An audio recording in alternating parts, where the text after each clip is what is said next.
長渕剛も若い頃ギターを担いで泊まってたんです。作詞作曲した宿の歌、宿泊したお礼として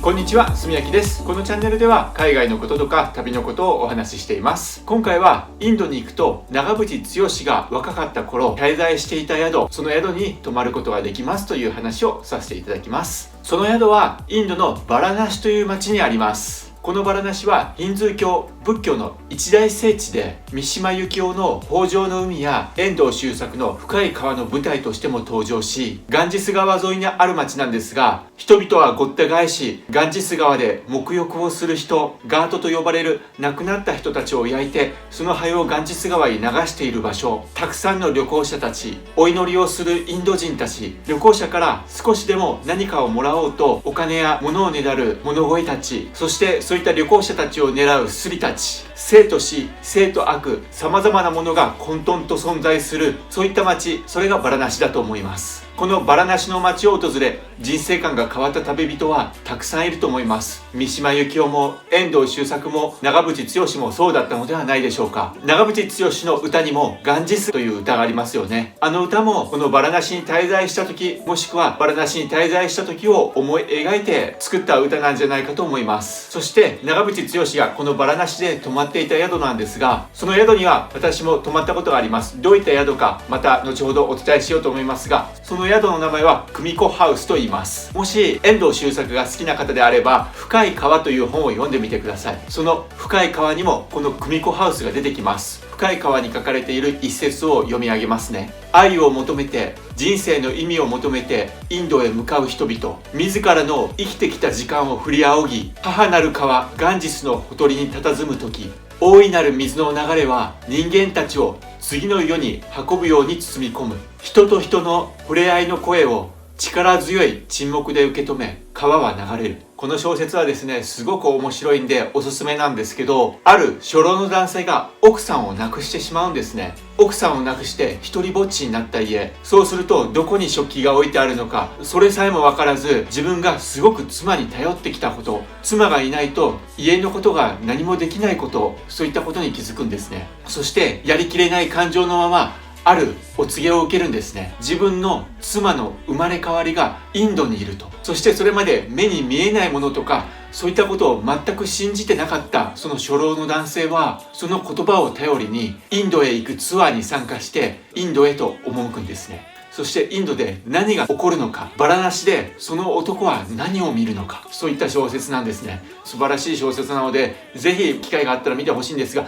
それにも出てくる久美子ハウス、この久美子ハウスのオーナーさんは久美子さんって言うんですが、この久美子おばちゃんらしき女性もしっかりとその小説に出てきています。この久美子ハウスという宿はとても長い歴史を持った宿で、めちゃくちゃ安いんですよ。めちゃくちゃ安いので貧乏旅行者たちが泊まるんですね。そして長渕剛も若い頃ギターを担いでこの久美子ハウスに泊まってたんです。久美子ハウスには長渕剛が作詞作曲した久美子ハウスの宿の歌、それが書いて一本の柱に貼られています。長渕剛は宿泊したお礼として久美子ハウスにその歌をプレゼントしたらしいです。そして昔は久美子ハウスは泊まった人たちの写真を壁に一人ずつ貼っていってたらしいんですね。その中に長渕剛の写真もあったらしいです。この久美子ハウスはですね、日本人たちにとってすごい安らぎの場所なんですよ。なんでかっていうと、旅をしている日本人たちはインドで疲れ果てるんですね。日本とはかけ離れた世界、ヨガをしている人がいたり、道端で大麻を吸っているサドゥたち、生や死や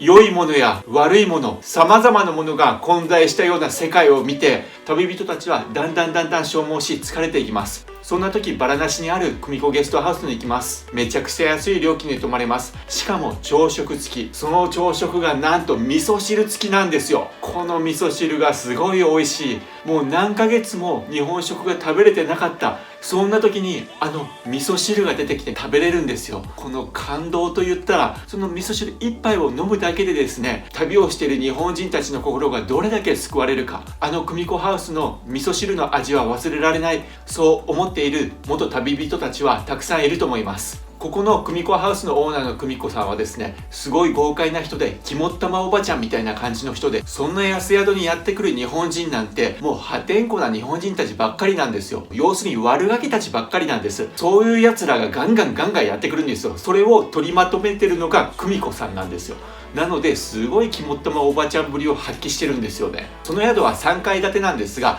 まず1階に受付があって、そこに久美子おばちゃんがいます。で、2階は個室になっていて、3階はドミトリーって言って、部屋にベッドがボンボンボンボンって置いてあるだけで、そこに旅人たちが共同生活をしてるんですね。そういうようなのがドミトリーって言うんですが、久美子ゲストハウスの朝は7時過ぎぐらいに朝食が始まるんですね。久美子さんが1階からすごい大きな声で、みんなごはんよーってすごい大きな声で叫ぶんですよ。みんなまだ7時ぐらいなのでまだ寝てるんですよね。でもその久美子さんの一声でみんな叩き起こされるんですよ。その声にびっくりして寝ぼけ眼に、あれ久美子さんの声だよねなんて言いながらドタドタと3階から1階に降りていくんですよね。そうすると久美子さんがもう朝食を用意してるので、味噌汁が入った鍋とかご飯が入ったおひつとか、それをみんなに手渡していくんですよね。はい運んではい運んでっていう感じで手渡していって、流れ作業で1階から3階までそれを運んでいくんですよね。そしてみんなでいただきます。それが久美子ゲストハウスの朝の始まりなんですね。多分長渕剛もそういった生活をしてたと思うんですよ。で、ご飯を食べ終わったら行動開始。みんなそれぞれ1階に降りて久美子さんに行ってきますって言ってバラナシの街に出ていく。バラナシで楽器を習っている人は楽器を習いに行ったり、観光しに行ったり、次の街に行くための電車のチケットを買いに行ったりとか、みんなそれぞれ思い思いの用事をしにバラナシの街へと出かけていくんですよね。インドを旅している日本人たちの心のオアシス、それが久美子ハウスなんですね。ぜひインドのバラナシに行く機会があったら、この久美子ハウス探してみてもらえればと思います。実際まだこの久美子ハウスが営業しているかどうかはわからないんですが、インターネットで調べたところ2019年の時点ではまだ営業してたみたいです。久美子ハウスに宿泊しました、そういった2019年の旅日記が見つかったので、